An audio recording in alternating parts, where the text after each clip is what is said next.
जी नमस्कार। स्वागत है दोस्तों आपके अपने यूट्यूब चैनल एसके एडुकेयर में। तो दोस्तों आज हम इस वीडियो में बात करने वाले हैं भीष्म कहानी द्वारा रचित भीष्म साहनी द्वारा रचित जो कहानी है उसका नाम है चीफ की दावत। तो कहानी कुछ इस प्रकार शुरुआत होती है। आज मिस्टर सामनाथ के घर चीफ की दावत थी। सामनाथ और उनकी धर्मपत्नी को पसीना पोंछने की फुर्सत न थी।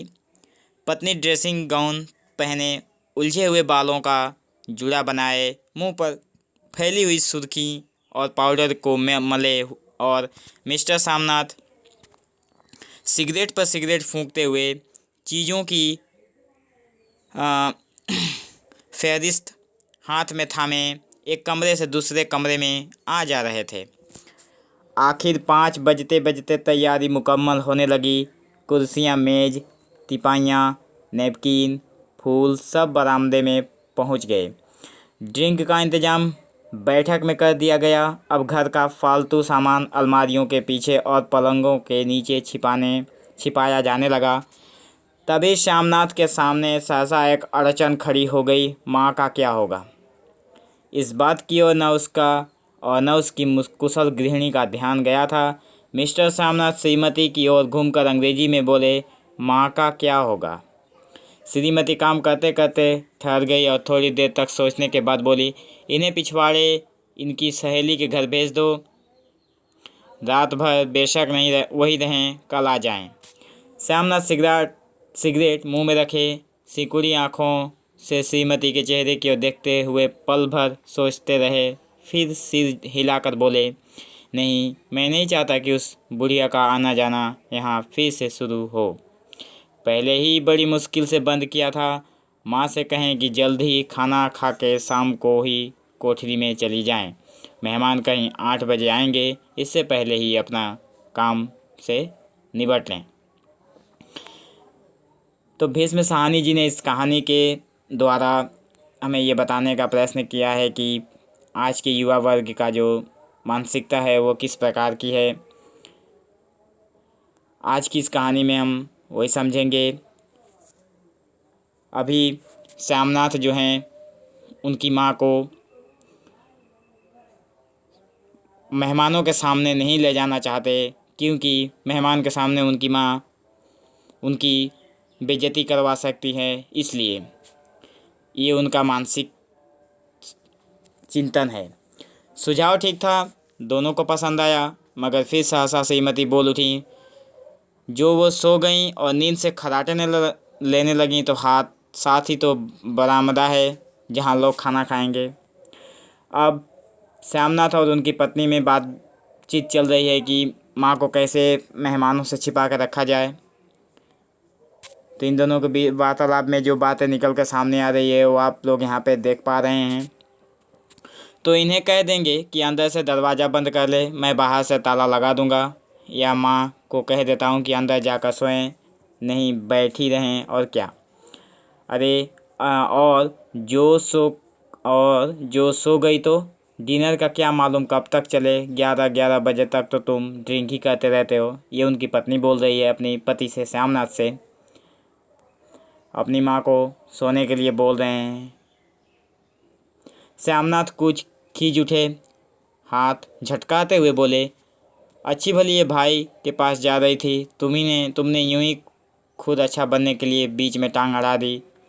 वाह, तुम माँ और बेटों की बातों में मैं क्यों बुरी बनूं, तुम जानो और वो जाने। अब ये उनकी पत्नी बोल रही हैं। मिस्टर श्यामनाथ चुप रहे। ये मौका बहस का न था, समस्या का हल ढूंढने का था। उन्होंने घूमकर माँ की कोठरी की ओर देखा। कोठरी का दरवाज़ा बरामदे में खुलता था। बरामदे की ओर देखते हुए झट से बोले, मैंने सोच लिया है। और उन्हें कदमों माँ को कोठरी के बाहर जा खड़े हुए। बाहर दीवार के साथ ही एक चौकी पर बैठी, दुपट्टे में मुंह सिर लपेटे माला जप रही थी। सुबह से तैयारी होती देखते हुए माँ का भी दिल धड़क रहा था। बेटे के दफ्तर का बड़ा साहब घर पर आ रहा है, सारा काम सुबीते से चल जाए। माँ, आज तुम खाना जल्दी खा लेना। अब श्यामनाथ जी जाकर अपने माँ को बोल रहे हैं कि माँ, आज तुम खाना जल्दी खा लेना, मेहमान लोग 7:30 बजे आ जाएंगे। माँ ने धीरे से मुंह पर से दुपट्टा हटाया और बेटे को देखते हुए कहा, आज मुझे खाना नहीं खाना है बेटा, तुम तो जानते हो मांस मछली बने तो मैं कुछ नहीं खाती। जैसा भी हो अपने काम से जल्दी निपट लेना। अच्छा बेटा। और माँ, हम लोग पहले बैठक में बैठेंगे, उतनी देर तुम यहाँ बरामदे में बैठना, फिर जब हम यहाँ आ जाएं तो तुम गुसल खाने के रास्ते बैठक में चली जाना। माँ अबाक बेटे का चेहरा देखने लगी, फिर धीरे से बोली, अच्छा बेटा। और माँ, आज जल्दी सो नहीं जाना, तुम्हारे खर्राटे की आवाज़ दूर तक जाती है।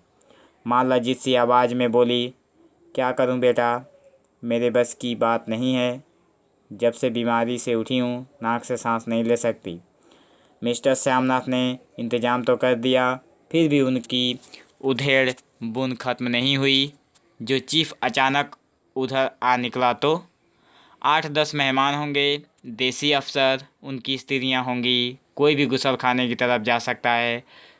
क्षोभ और क्रोध में वे झुंझुनाने लगे। एक कुर्सी को उठाकर बरामदे में कोठरी के बाहर रखते हुए बोले, आओ माँ, इस पर ज़रा बैठो तो फिर हम इस कहानी में देखते हैं कि आगे क्या हुआ। माँ मामला संभालती, पल्ला ठीक करती उठी और धीरे से कुर्सी पर आकर बैठ गई। यूं नहीं माँ, टांगें ऊपर चढ़ाकर नहीं बैठते, यह खाट नहीं है। माँ ने टांगें नीचे उतार ली। और खुदा के वास्ते नंगे पाँव नहीं घूमना, न ही वो खड़ाऊँ पहनकर सामने आना। किसी दिन तुम्हारी वो खड़ाऊँ उठाकर मैं बाहर फेंक दूंगा। माँ चुप रही। कपड़े कौन से पहनोगी माँ? जो है वही पहनूंगी बेटा, जो कहो पहन लूँ। मिस्टर श्यामनाथ सिगरेट मुंह में रखे, फिर अर्ध खुली आंखों से माँ की ओर देखने लगे और माँ के कपड़ों की सोचने लगे। श्यामनाथ हर बात में तरतीब चाहते थे। घर का सब संचालन उनके हाथ में था।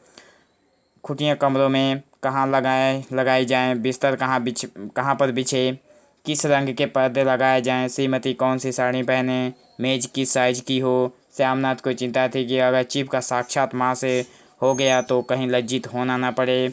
माँ को सिर से पाँव तक देखते हुए बोले, तुम सफ़ेद समीज और सफ़ेद सलवार पहन लो माँ, पहन के आओ तो ज़रा देखूँ।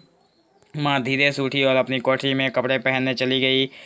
यह माँ का झमेला ही रहेगा। उन्होंने फिर अंग्रेजी में अपनी स्त्री से कहा, कोई ढंग की बात हो तो भी कोई कहे, अगर कहीं कोई उल्टी सीधी बात हो गई, चीफ को बुरा लगा तो सारा मज़ा जाता रहेगा। माँ सफ़ेद कमीज और सफ़ेद सलवार पहनकर बाहर निकली। छोटा सा कद, सफ़ेद कपड़ों में लिपटा छोटा सा सूखा हुआ शरीर, धुंधली आंखें, केवल सिर के आधे झड़े हुए बाल पल्ले की ओट में छिप पाए थे। पहले से कुछ ही कम कुरूप नज़र आ रही थी। चलो ठीक है, कोई चूड़ियाँ बुड़ियाँ हो तो कहीं वह भी पहन लो, कोई हर्ज नहीं। चूड़ियाँ कहाँ से लाऊं बेटा, तुम तो जानते हो सब जेवर तुम्हारी पढ़ाई में बिक गए। ये वाक्य श्यामनाथ को तीर की तरह लगा। तिनक कर बोले, ये कौन सा राग छेड़ दिया। यहाँ पे इस कहानी में माँ और बेटे के बीच संवाद चल रही है। श्यामनाथ जो हैं वो अपनी माँ को चीफ के सामने अच्छे तरीके से पेश करना चाहते थे, ताकि उनकी इज्जत ना घटे जो चीफ आने वाला है दावत पे उसके सामने।